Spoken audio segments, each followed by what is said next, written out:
नमस्कार। आज के इस वीडियो में हम सॉल्व करते हैं BA third year general English का फर्स्ट पेपर, जो कि ऑब्जेक्टिव टाइप आया था। और मेरे पास जो बुकलेट है वो बी है। अगर आपके पास ए है, सी है या डी है तो थोड़े आगे पीछे होंगे क्वेश्चंस, लेकिन कोई फ़र्क नहीं पड़ता क्योंकि क्वेश्चंस तो सेम होते हैं। 100 क्वेश्चंस हैं इसमें और आपको 50 करने हैं। ढेर सारी चॉइस है आपके पास, लकी हैं आप लोग। पहला क्वेश्चन है, according to Mahatma Gandhi, to develop the spirit it is necessary to build character. सही जवाब होगा। और Mahatma Gandhi emphasises on the spiritual training as an essential part of. तो महात्मा गांधी ने जोर दिया है स्पिरिचुअल ट्रेनिंग पर, जो एज एन एसेंशियल पार्ट, एक आवश्यक भाग के रूप में। किसका? ग्रोइंग यंग बॉयज़, बढ़ते हुए छोटे बच्चों में, लड़कों में। लड़के लड़कियां सभी शामिल होते हैं। बॉयज़ जो है, जैसे टीचर होता है ना, तो उसमें मेल और फीमेल दोनों ही टीचर शामिल होते हैं, ऐसे ही बॉयज़ में यहाँ स्टूडेंट्स है, कहने का मतलब उनका। तो जवाब होगा ग्रोइंग यंग बॉयज़। फिर Mahatma Gandhi rejects the belief. Mahatma Gandhi मतलब रिजेक्ट कर देते हैं इस विश्वास को, that self realisation can only be attained, कि जो आत्मानुभूति है वो प्राप्त किया जा सकता है केवल the last stage of life, संन्यास। इस बात को वो रिजेक्ट करते हैं। वो नहीं मानते कि केवल बुढ़ापे में ही आप सेल्फ रियलाइजेशन कर सकते हैं। फिर है द स्पिरिचुअल ट्रेनिंग ऑफ, खाली जगह, should go side by side their mental training, यानी spiritual training side by side चलनी चाहिए मेंटल ट्रेनिंग के। किसकी? स्टूडेंट्स की। तो सही जवाब हमारा होगा डी। फिफ्थ क्वेश्चन देखिए, according to Mahatma Gandhi spiritual training requires. Mahatma Gandhi के अनुसार स्पिरिचुअल ट्रेनिंग के लिए ज़रूरत होती है स्पिरिचुअल प्रैक्टिसेस की। तो सही जवाब हमारा होगा ए। हालांकि इन सभी की ज़रूरत होती है, डिसिप्लिन भी चाहिए होता है, पंक्चुअलिटी भी चाहिए होती है, मोटिवेशन भी चाहिए होता है, लेकिन अब क्योंकि यहाँ ऑल ऑफ द अबव तो है नहीं, तो हम जो मार्क करेंगे वो स्पिरिचुअल प्रैक्टिसेस मार्क करेंगे। फिर है Mahatma Gandhi for the battle of independence on the principles of. Mahatma Gandhi ने जो आज़ादी की लड़ाई लड़ी वो किन किन सिद्धांतों पर लड़ी? नॉन वायलेंस, यानी अहिंसा के सिद्धांतों पर। फिर है in spiritual training whose role is equally important. Spiritual training में यानी आध्यात्मिक प्रशिक्षण में किसका रोल, किसकी भूमिका बराबर रूप से इम्पोर्टेंट होती है, मतलब स्टूडेंट्स के ही बराबर महत्वपूर्ण होती है, तो वो टीचर्स की भूमिका है। फिर according to Mahatma Gandhi who can not make his disciples brave. तो महात्मा गांधी के अनुसार अपने शिष्यों को कौन बहादुर नहीं बना सकता? तो उनके अनुसार अ कवर्ड टीचर, यानी कि एक डरपोक शिक्षक अपने विद्यार्थियों को, शिष्यों को बहादुर नहीं बना सकता। 9th question, Mahatma Gandhi criticises which method to correct any indisciplined disciple. तो महात्मा गांधी आलोचना करते हैं विच मेथड, कौन से तरीके की, टू करेक्ट, सुधारने के लिए, एनी इनडिसिप्लिन डिसिपल में, यानी किसी भी अनुशासनहीन शिष्य को। तो वो कार्पोरल पनिशमेंट यानी कि शारीरिक दंड को क्रिटिसाइज करते हैं, वो आलोचना करते हैं, वो इसके पक्ष में नहीं है। फिर है in spiritual training Mahatma Gandhi shares his experience of teaching in. Spiritual training जो उनका निबंध है उसमें महात्मा गांधी शेयर करते हैं अपने एक्सपीरियंसेस, अपने अनुभव। कहाँ पर पढ़ाने के? तो उन्होंने टॉल्स्टॉय फार्म में पढ़ाया था, वहीं के अनुभव वो शेयर करते हैं। तो हमारा जवाब होगा C. Crime and punishment revolves round the theme of. तो क्राइम एंड पनिशमेंट किस थीम के आसपास, यानी उसकी विषय वस्तु क्या है? Troubled teacher and student relationship, यानी जो टीचर और स्टूडेंट्स के बीच में एक ट्रबल्ड मीन्स परेशानी से भरा हुआ संबंध है, वो इसका विषय है। तो हमारा जवाब होगा ए। फिर है the teacher was preparing the student for the test of which subject. तो जो टीचर था क्राइम एंड पनिशमेंट में अपने स्टूडेंट को किस सब्जेक्ट के टेस्ट के लिए तैयार कर रहा था? वो अर्थमेटिक्स यानी गणित के टेस्ट के लिए तैयार कर रहा था। फिर हमारा नेक्स्ट क्वेश्चन है question number 13, R K Narayan story crime and punishment strongly criticises. R K Narayan की जो कहानी है क्राइम एंड पनिशमेंट, वो बड़े ठोस रूप से आलोचना करती है किस चीज़ की? मॉडर्न टीचिंग मेथड्स की, आधुनिक जो शिक्षण के तौर तरीके हैं उनकी। फिर है spiritual training written by Mahatma Gandhi is a. तो महात्मा गांधी के द्वारा लिखा गया जो स्पिरिचुअल ट्रेनिंग है वो एक ऐसे है, निबंध है, नॉवेल नहीं है, शॉर्ट स्टोरी या पोइट्री नहीं है, निबंध है। फिर है द ऐसे spiritual training revolves around the discussion of. तो जो निबंध स्पिरिचुअल ट्रेनिंग है वो किसके इर्द गिर्द घूमता है?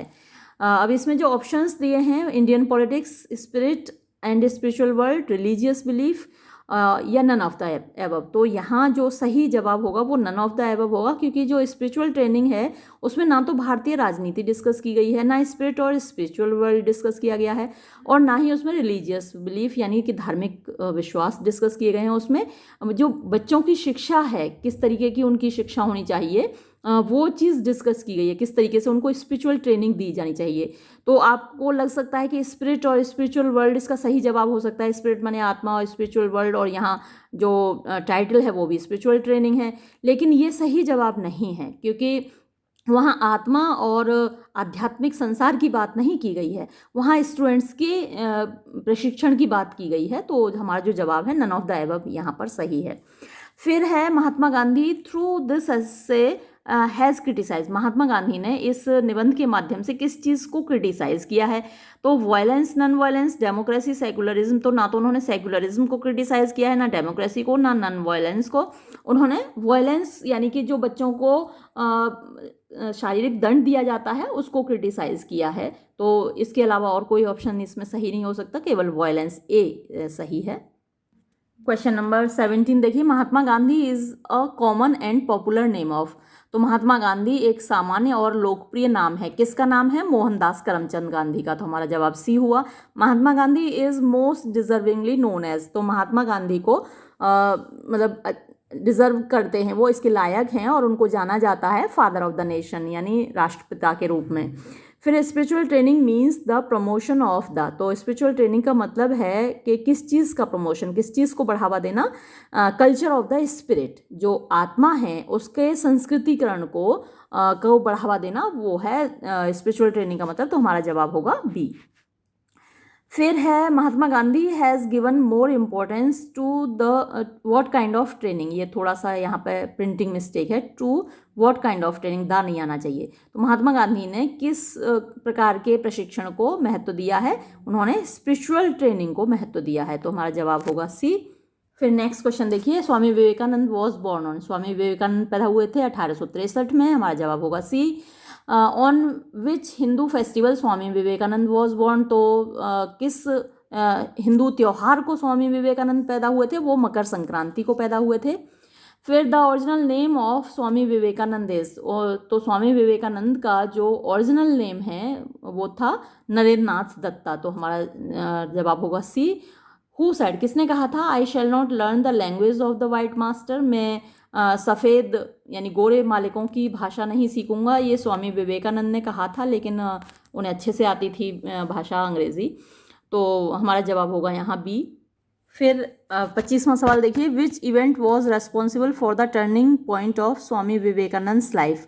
तो स्वामी विवेकानंद के जीवन में जो टर्निंग पॉइंट आया वो कौन सी घटना थी जो उसके लिए जिम्मेदार थी? वो थी meeting with Shri Ramakrishna Paramhans.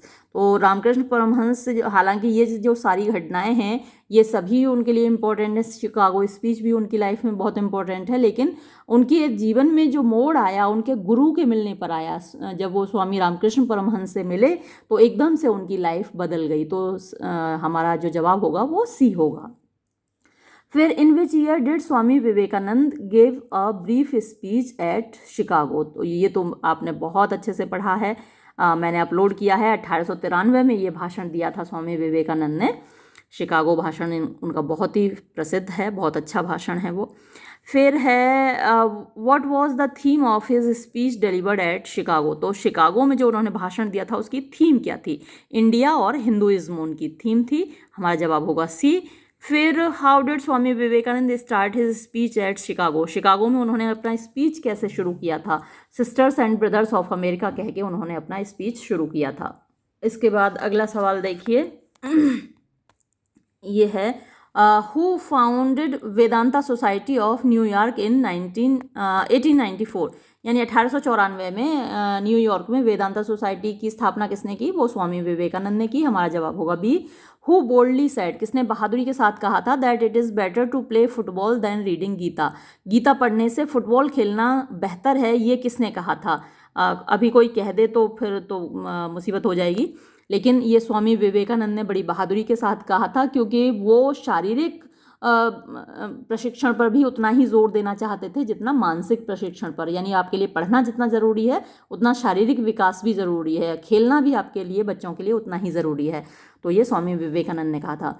To whom Swami Vivekananda inspired to set up a research and educational institution, यानी किसको स्वामी विवेकानंद ने इंस्पायर किया, प्रेरित किया एक रिसर्च माने शोध और एजुकेशनल यानी कि शैक्षिक इंस्टीट्यूशन संस्थान की स्थापना के लिए।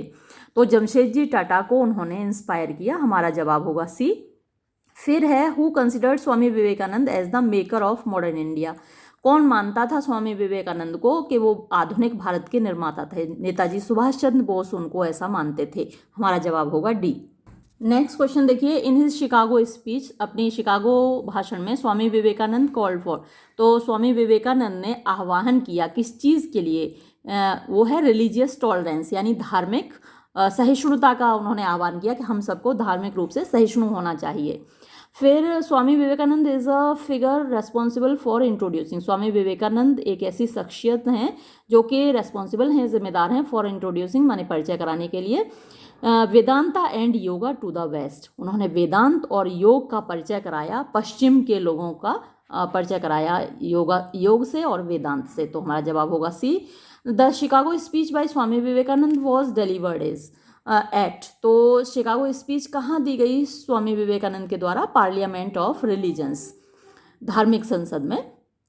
फिर है through this speech Swami Vivekananda wanted to end, इस भाषण के माध्यम से स्वामी विवेकानंद समाप्त करना चाहते थे किस चीज़ को? वो फैनाटिसिज्म यानी कट्टरपन को, कट्टरता को समाप्त करना चाहते थे इस भाषण के माध्यम से। तो हमारा जवाब होगा सी। क्वेश्चन नंबर 37 देखिए, in his speech Swami Vivekananda is proud of, तो अपने भाषण में स्वामी विवेकानंद गर्व कर रहे हैं किस चीज़ पर? टॉलरेंस एंड यूनिवर्सल एक्सेप्टेंस, यानी जो टॉलरेंस यानी सहिष्णुता है और यूनिवर्सल यानी सार्वभौमिक एक्सेप्टेंस मीन्स स्वीकृति है, यानी हर चीज़ को हम लोग स्वीकार करते हैं, हर धर्म को हम स्वीकार करते हैं और हमारे अंदर जो सहिष्णुता है हिंदू धर्म के अंदर उसका हमें गर्व है। स्वामी विवेकानंद ने अपने भाषण में ये बताया, उनको गर्व है और वास्तव में हर हिंदू को इस बात पर गर्व है कि हम सबसे ज़्यादा सहिष्णु हैं, हम सभी को आप स्वीकार करते हैं, हमारे लिए सारे धर्म बराबर हैं और सभी धर्मों को हम मान्यता देते हैं। ऐसा नहीं कि सिर्फ हमारा धर्म सर्वोपरि है, हम ये मानते हैं हाँ हमारा धर्म श्रेष्ठ है लेकिन सभी धर्मों का हम सम्मान करते हैं। तो इस बात का उनको गर्व था। तो हमारा जवाब होगा ए। फिर है व्हाट्सोएवर कम्स टू मी, यानी जो कोई भी मेरे, हुसोएवर कम्स टू मी, जो कोई भी मेरे पास आता है, थ्रू व्हाट्सोएवर फॉर्म, किसी भी माध्यम से, आई रीच हिम, मैं उसके पास पहुंच जाता हूं, is coated bye Swami Vivekananda, Swami Vivekananda के द्वारा ये कोट किया गया है कहाँ से? भागवत गीता से ये कोट किया गया है। हमारा जवाब होगा B. Which of these adjectives has been most widely use to describe Swami Vivekananda, तो स्वामी विवेकानंद के लिए इनमें से कौन सा एडजेक्टिव, कौन सा विशेषण प्रयोग किया जाता है?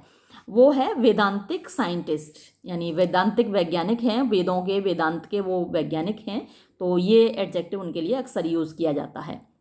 फिर है Margaret Noble, a disciple of Swami Vivekananda, तो स्वामी विवेकानंद की एक शिष्या है मार्गरेट नोबल, उनको किस नाम से जाना जाता है? उनको सिस्टर निवेदिता के नाम से जाना जाता है। आंसर होगा हमारा डी।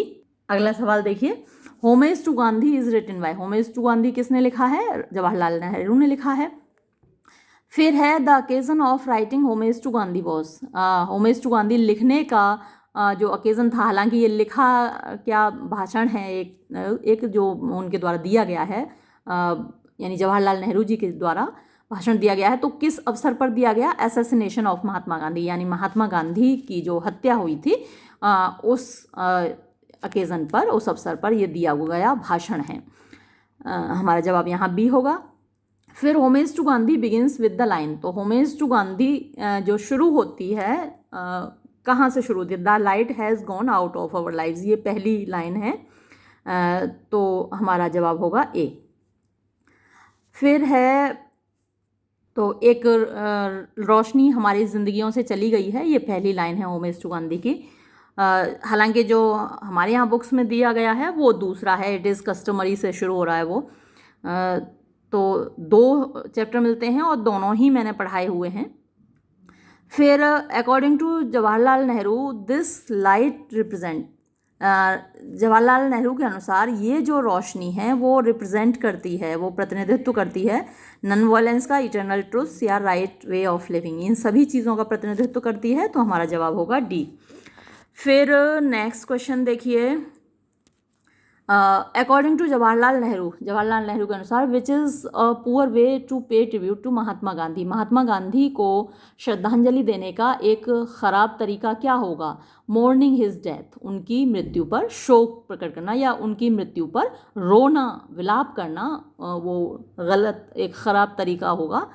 सही तरीका क्या होगा वो अगले क्वेश्चन में देखिए। The proper way of paying homage to Mahatma Gandhi, यानी जो उचित तरीका है महात्मा गांधी को श्रद्धांजलि देने का, वो क्या है? फॉलोइंग हिज पाथ, फॉलोइंग माने अनुकरण करना, हिज पाथ उनके रास्ते का, ऑफ लेबर परिश्रम का, एंड सेक्रीफाइस और त्याग का। तो त्याग और परिश्रम का जो मार्ग है उसको अपनाना, उसका अनुकरण करना सही तरीका होगा महात्मा गांधी को श्रद्धांजलि देने का। ये हमारा जवाब होगा B.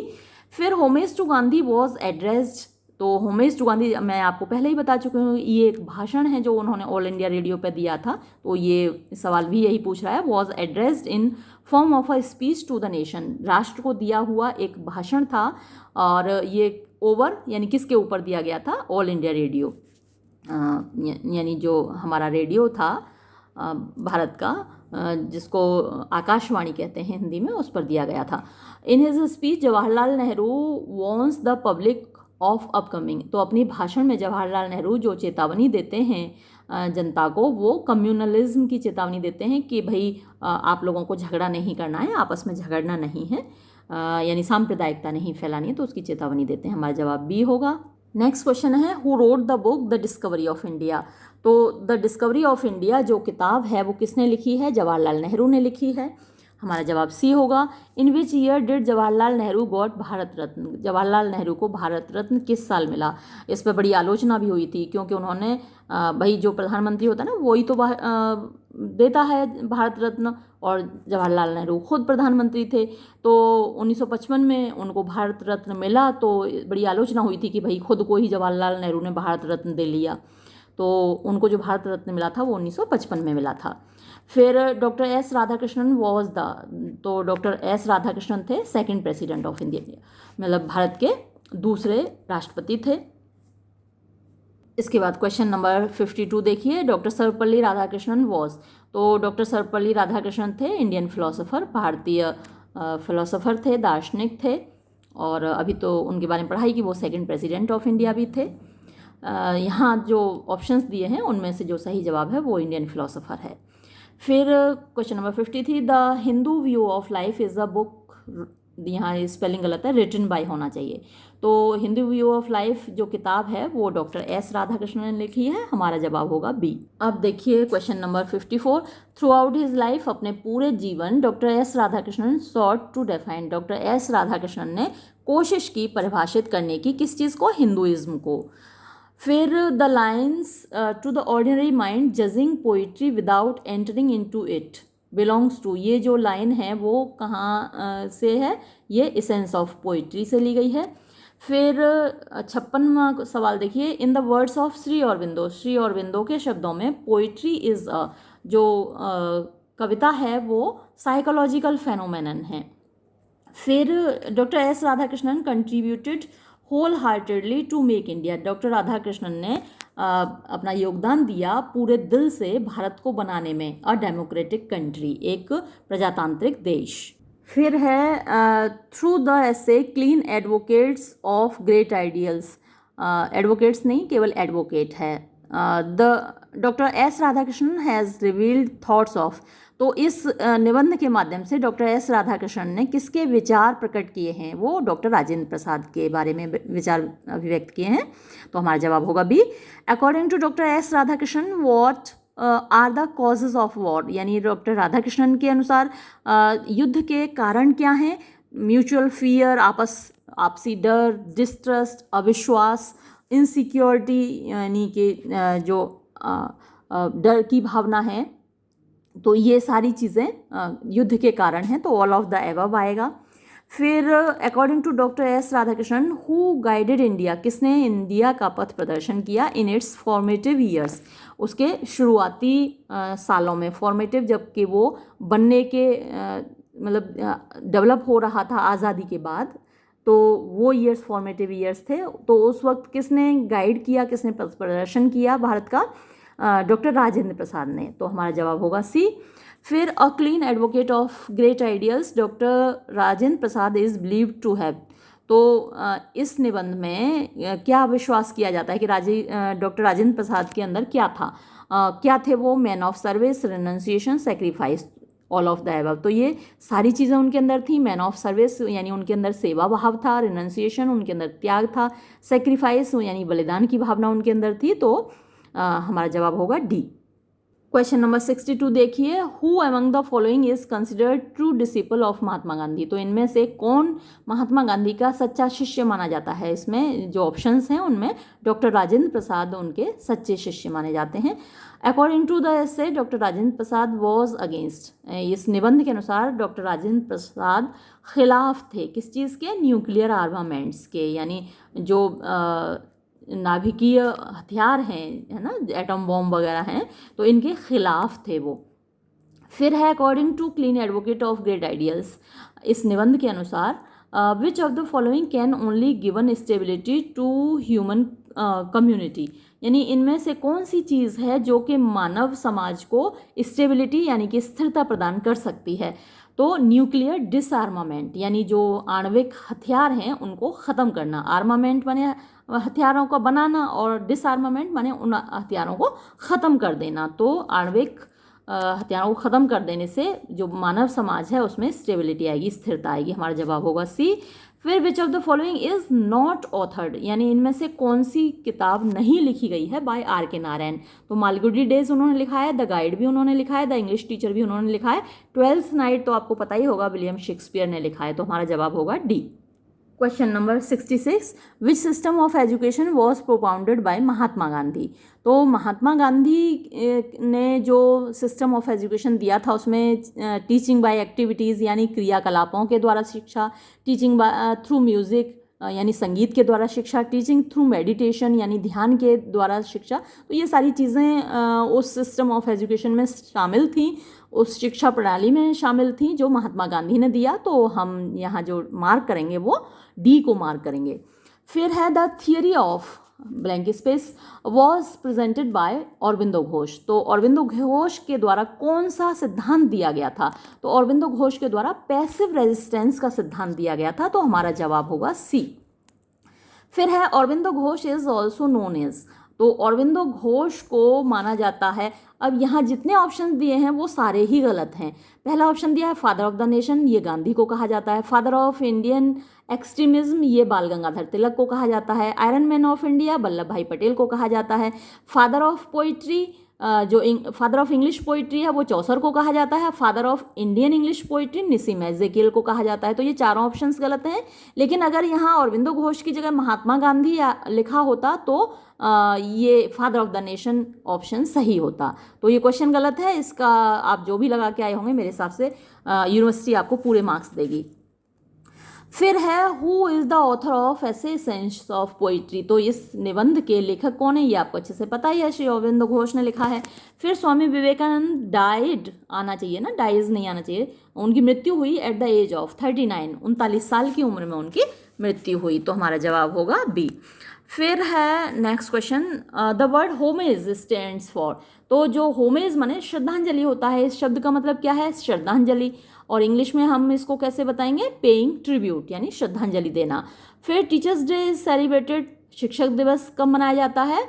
On the birth anniversary of which of the following, तो इनमें से किसकी बर्थ एनिवर्सरी होती है? आप लोग विश करते हैं ना मुझे टीचर्स डे को, यूट्यूब पे भी कई बच्चों ने विश किया था और कॉलेज में तो सारे बच्चे विश करते ही हैं। तो किस तारीख को आप लोग विश करते हैं हम लोगों को? वो तारीख याद है कि नहीं? डॉक्टर एस राधाकृष्णन का जन्मदिन होता है, तो तारीख मैं नहीं बताऊंगी, आप देखो और मुझे विश करना उस तारीख को, यूट्यूब पे विश करना और क्लास में भी विश करना जिन लोगों को याद ना हो। आगे बढ़ते हैं। Swami Vivekananda won first prize in which sports, तो स्वामी विवेकानंद ने पहला इनाम पाया किस चीज़ में, ये आपने बिल्कुल नहीं सुना होगा कि स्वामी विवेकानंद बॉक्सिंग भी करते थे। वैसे तो अभी थोड़ी देर पहले आया था ना कि भाई गीता पढ़ने से अच्छा है कि आप फुटबॉल खेलें, तो ये भी तो उससे जाहिर होता है कि स्वामी विवेकानंद स्पोर्ट्स में कितना इंटरेस्ट लेते थे, तो उनको बॉक्सिंग में प्राइज़ मिला था। फिर है who is the author of the ऐसे स्पिरिचुअल ट्रेनिंग। स्पिरिचुअल ट्रेनिंग निबंध के लेखक कौन है? जाहिर सी बात है महात्मा गांधी हैं, आपने पढ़ाई है मेरे साथ। फिर in Chicago speech Swami Vivekananda called his country, तो स्वामी विवेकानंद ने अपने देश को क्या कहा था? आपने ये वाला स्पीच तो बहुत ही ध्यान से पढ़ा है। मैं देखती हूँ उस वीडियो को यूट्यूब पे, तो देखती हूँ आप लोगों ने कितना अच्छे से पढ़ा है उसको, तो आपको पता ही होगा क्या कहा है उन्होंने अपने देश को। Most ancient order of monks, तो हमारा जवाब होगा ए। इसके बाद question number 76, Shri Aurobindo Ghosh was born in year, तो किस मतलब साल को पैदा हुए थे? 1872, और 15 अगस्त भी याद रखिएगा, क्योंकि जो फर्स्ट सेमेस्टर के एग्ज़ाम में ये डेट भी दी हुई थी, तो 15 अगस्त 1872 को उनका जन्म हुआ था।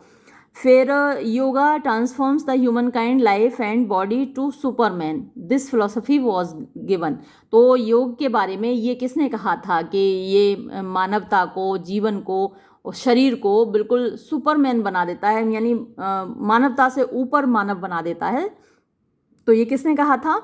श्री अरविंदो घोष ने ऐसा कहा था योग के बारे में। अगर आप योग करते हैं, योग दिवस 21 जून को मनाया जाता है, आप लोग मनाते ही होंगे, पूरी दुनिया में मनाया जाता है। अब तो योग को इतनी ज़्यादा मान्यता पूरे विश्व ने दी है, क्योंकि सब जान चुके हैं कि योग हमारे शरीर को स्वस्थ बनाता है, हमें बीमारियों से दूर रखता है। अगर हम योग के हिसाब से चलते हैं, अपने शरीर को ढालते हैं योग के अनुसार, तो हम बीमारियों से दूर रहते हैं। इसका धर्म से कोई लेना देना नहीं है। तो ये श्री अरविंदो घोष ने कहा था। फिर हु वॉज श्री अरविंदो, और श्री अरविंदो कौन थे भाई? अब ये भी कोई पूछने की बात है।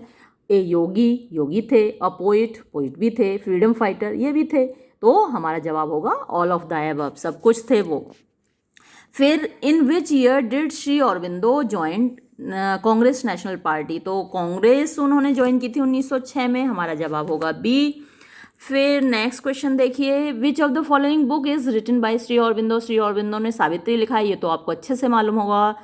और फॉर विच बुक डिड, अच्छा मैंने श्री अरविंदो पर एक डिटेल्ड वीडियो, एक या 2-3 बनाए हुए हैं, तो आपने देखे ही होंगे। और जिन यूनिवर्सिटीज़ में अभी ये एग्ज़ाम नहीं हुआ है, उनसे मेरी रिक्वेस्ट है कि ज़रूर देख लें, क्योंकि आप देख ही रहे हैं कि किस तरीके के क्वेश्चंस आ रहे हैं, उनकी लाइफ पर क्वेश्चन आ रहे हैं।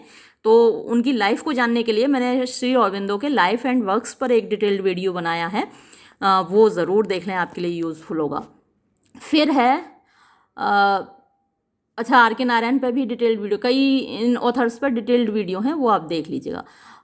For which book did R K Narayan win the साहित्य अकेडमी अवार्ड, तो साहित्य अकेडमी अवार्ड उनको किस किताब के लिए मिला था? द गाइड के लिए मिला था, और गाइड मूवी भी आपने ज़रूर देखी होगी, देवानंद और वहीदा रहमान की मूवी है, बहुत अच्छा म्यूज़िक है, इतना स्वीट म्यूज़िक है उसका, तो इसके लिए गाइड के लिए उनको साहित्य अकेडमी अवार्ड मिला था। फिर है what is the name of the R K Narayan first novel. Are K Narayan, यहाँ आर के नारायण से पहले दा बिना बात लगा दिया, ये गलत है, दा नहीं आता प्रॉपर नाउन से पहले। तो what is the name of R K Narayan first novel Swami and friends. फिर in which year did R K Narayan receive the Padma Bhushan during the republic day honours, तो पद्म भूषण किस साल मिला उनको? 1964 में पद्म भूषण मिला, हमारा जवाब होगा डी। क्वेश्चन नंबर 84 देखिए, R K Narayan crime and punishment has been taken from which collection, तो क्राइम एंड पनिशमेंट निबंध आपने पढ़ा, वो कौन से कलेक्शन से है? निबंध क्या है? वो एक कहानी है, तो ये अंडर द बैनियन ट्री, अच्छा ये कहानी भी आपने पढ़ी होगी, ये भी मैंने अपलोड की हुई है फर्स्ट सेमेस्टर के लिए। तो ये जो कलेक्शन है, इसी टाइटल से कलेक्शन है, under the banyan tree and other stories करके, तो उसी कलेक्शन से ली गई है ये कहानी भी। In crime and punishment the parents gives दे दिया इन्होंने, गिव आएगा। The parents give intensive coaching of which subject to the boy, तो लड़के को एक गहन शिक्षा दी जाती है किस सब्जेक्ट की? मैथमेटिक्स की, हमारा जवाब ए होगा। फिर इन crime and punishment how does the teacher react on several repeated mistakes of the boy, तो जो लड़का है बार बार मिस्टेक्स करता है, गलतियां करता है, तो वो टीचर कैसे रिएक्ट करता है? क्या करता है वो? ही स्लैप्स द बॉय, लड़के को एक चांटा मार देता है, तो जवाब होगा हमारा सी। फिर है what does the boy compel the teacher to do. अब जब चांटा लग जाता है तो ब्लैकमेल करता है फिर बच्चा, और फिर क्या बनने को बाध्य करता है टीचर को, to act as a station master. तो टीचर को बाध्य करता है कि अब तुम स्टेशन मास्टर बनो मेरे लिए, तो जवाब हुआ हमारा ए। फिर question number 88, according to the parents in crime and punishment the boy was. तो जो माता पिता हैं क्राइम एंड पनिशमेंट कहानी में, उनके अनुसार उनका जो बच्चा था वो क्या था, अ लिटिल एंजल, छोटा सा फरिश्ता, नन्हा सा फरिश्ता। सभी माँ बाप को यही लगता है, चाहे उनका बच्चा कैसा भी हो, कितना भी बदमाश हो, कितना भी शैतान हो, उनको लगता ही नहीं, हर माँ बाप को ये लगता है कि उनका बच्चा तो नन्हा सा फरिश्ता है, तो ये जवाब होगा हमारा बी। फिर है crime and punishment proves an old saying. तो क्राइम एंड पनिशमेंट जो कहानी है वो साबित करती है एक पुरानी कहावत को। तो वो पुरानी कहावत क्या है, spare the rod and spoil the child. यानी अगर आपने डंडे नहीं लगाए तो बच्चा बिगड़ जाएगा, बच्चे को डंडे लगाना भी उतना ही ज़रूरी है, प्यार करना जितना ज़रूरी है। तो ये पुरानी कहावत है, खूब कूटा जाता था बच्चों को, हम लोग जब छोटे थे। अब तो नहीं मारते माँ बाप बच्चों को, और बच्चे पुलिस में शिकायत भी कर सकते हैं, लेकिन इंडिया में तो अभी भी कूट लिया जाता है। तो जो कहावत है वो ये है, spare the rod and spoil the child. फिर क्वेश्चन नंबर 90 देखिए, what facilities do the parents provide to the boy in the story. तो इस कहानी में पेरेंट्स, माँ बाप अपने बच्चे को क्या क्या सुविधाएं देते हैं। एक नर्सरी है, एक्सपेंसिव टॉयज़ हैं, मिनिएचर फर्नीचर है, यानी छोटे छोटे जो बच्चों का फर्नीचर आता है वो सब है। तो ये सारी चीज़ें हैं, क्योंकि उसके माँ बाप बहुत रिच हैं, बहुत धनवान हैं, तो ये सब चीज़ें उन्होंने दे रखी हैं, तो ऑल द एबव इसका जवाब होगा। फिर R K Narayan belongs to which genre of writing. तो आर के नारायण किस प्रकार के लेखन को से संबंध रखते हैं, detective novelist, regional novelist, romantic novelist या मेटाफिजिकल पोइट। तो वो जो लिखते हैं वो रीजनल नॉवलिस्ट कहलाते हैं। मालगुडी जो क्षेत्र है, उनके नॉवेल्स का जो सेटिंग है वो मालगुडी की है। तो ये इस तरीके के जो नॉवलिस्ट होते हैं, राइटर होते हैं, वो रीजनल नॉवलिस्ट कहलाते हैं। जैसे टॉमस हार्डी को भी रीजनल नॉवलिस्ट कहा जाता है, क्योंकि उसके नॉवेल्स में वेसेक्स जगह है, जो कि अक्सर वो सेटिंग है उसके नॉवेल्स की। वैसे ही आर के नारायण के नॉवेल्स की जो सेटिंग है वो मालगुडी है, तो हमारा जवाब होगा B. Question number 92, in crime and punishment what compels the teacher to take tuitions. तो क्राइम एंड पनिशमेंट में क्या चीज़ कंपेल करती है, बाध्य करती है टीचर को ट्यूशन लेने के लिए, हिज पॉवर्टी, भाई मजबूरी में ही तो वो इतना सब कुछ बर्दाश्त करता है। फिर according to the story crime and punishment what crime did the teacher committed. तो यहाँ डिड आया है तो कमिटेड नहीं आएगा, कमिट आएगा। ग्रामेटिकल मिस्टेक्स तो बहुत हैं, सारे ही एग्जाम पेपर्स में ये ग्रामेटिकल मिस्टेक्स की गई हैं। तो what crime did the teacher commit, कौन सा अपराध किया था उस शिक्षक ने, स्लैपिंग द चाइल्ड, बच्चे को चांटा मारने का अपराध उसने किया था। फिर which of the following is an autobiography by Mahatma Gandhi. Mahatma Gandhi ji की ऑटोबायोग्राफी बहुत इंपॉर्टेंट है, मैं फर्स्ट सेमेस्टर से ही बताना शुरू करती हूँ इस बात को, अक्सर एग्जाम में पूछी जाती है। My experiments with truth, Hindi में है सत्य के साथ मेरे प्रयोग। तो हमारा जवाब बी है, और ये आप सही भी करके आए होंगे, इतनी बार मैं क्लास में नाम लेती रहती हूँ महात्मा गांधी और उनके इस ऑटोबायोग्राफी का। Who among the following was political mentor of Mahatma Gandhi. Mahatma Gandhi का पॉलिटिकल मेंटर कौन था, यानी उनका राजनीतिक गुरु कौन था, गोपाल कृष्ण गोखले। नाम याद रखिएगा, जीके का क्वेश्चन है, अक्सर पूछा जाता है एग्जाम्स में। गोपाल कृष्ण गोखले उनके राजनीतिक गुरु थे। फिर है who has written the essay sense of poetry. Sense of poetry किसने लिखा है, तो ये तो आपको अच्छे से पता ही है, श्री अरविंदो घोष ने लिखा है। फिर हम चलते हैं क्वेश्चन नंबर 97 की ओर। The sense of poetry is a part of the book. एक बुक का पार्ट है, एक किताब का अंश है ये जो निबंध है सेंस ऑफ पोइट्री। तो उस बुक का नाम क्या है, future of poetry, Aurobindo Ghosh की किताब है फ्यूचर ऑफ पोइट्री। फिर द ऐसे sense of poetry opens with the line. तो ऐसे आपने मेरे साथ पढ़ा ही है, डिटेल में पढ़ा है, और उसकी पहली लाइन क्या है ये आपको याद होगी। अब देखिए, जो बच्चे कुछ बच्चे क्या करते हैं कि केवल समरी पढ़ते हैं। अब जिन्होंने समरी पढ़ी होगी उनको नहीं मालूम होगा कि एसेंस ऑफ पोइट्री निबंध की पहली लाइन कौन सी है। तो उसकी पहली लाइन है what then is the nature of poetry. हमारा जवाब होगा A. Question number 99, what is the full name of R K Narayan. तो जिन्होंने मेरा आर के नारायण पर वीडियो देखा होगा उनको पता ही होगा कि उनका पूरा नाम है रासीपुरम कृष्णा स्वामी अय्यर नारायण स्वामी तो जवाब है हमारा बी। और लास्ट क्वेश्चन देखिए, many of R K Narayan से स्टोरीज आर सेट इन, अभी मैंने बात की थी ओरिजिनल नॉवलिस्ट हैं, उनकी बहुत सारी स्टोरीज कहाँ पर सेट हैं, फिक्शनल टाउन है। फिक्शनल माने एक काल्पनिक शहर है जिसका नाम है मालगुडी, तो मालगुडी जगह पर उनकी स्टोरीज सेट हैं। ये था आपका क्वेश्चन पेपर और मुझे उम्मीद है आपका बहुत अच्छा गया होगा, क्योंकि इसमें से आउट ऑफ 100 आपको 50 ही अटेम्प्ट करने थे और 50 आपने कर ही दिए होंगे। मुझे लगता है कि 100% आपके मार्क्स आएंगे।